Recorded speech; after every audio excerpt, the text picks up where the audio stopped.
Te, Ano yun? pabili nga ako ng isang Mighty Green. Tsaka isang amoxicillin. Amoxicillin? Bakit? Sino iinom? Ako te, problema ko, nakagat ako ng aso. Kailan pa? Kanina lang te. Hala, delikado yun. Dapat magpa-inject ka. Hindi ka dapat basta-basta umiinom ng gamot. Ay, ganun? Kailangan ba talaga magpa-inject pag nakagat ng aso? Oo, for safety mo yun. Ay, paano ba yung paraan para magpa-inject eh? Dito sa may public hospital, nag-i-inject sila dyan ng libre kasi mahal ang anti-rabies. Ay, libre yon. Pero anong paraan para magpa-inject? Pipila ka, kukuha ka doon. Dapat makalista ka na ng name mo doon kasi sobrang haba ng pila. Siyempre, maraming nakakalmot, nakakagat. Ay. Dapat maaga ka. Kailangan maaga talaga. Oo. May tanong nga pala ako sa'yo, te. Ano yun? Bumabalagbag sa isip ko eh. Kailan kaya ako kakain ng diaper?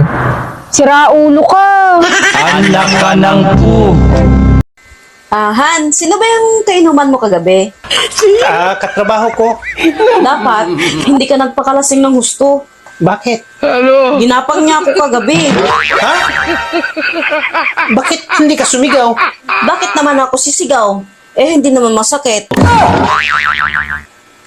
Ano pala yung ginawa mo? Umungol.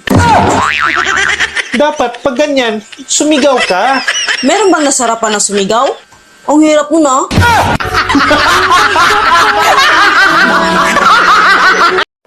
B, alam mo ba yung best friend mo magpapakasal na?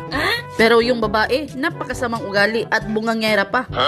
Hayaan mo siyang magpakasal. Ha? Anong klase kang kaibigan?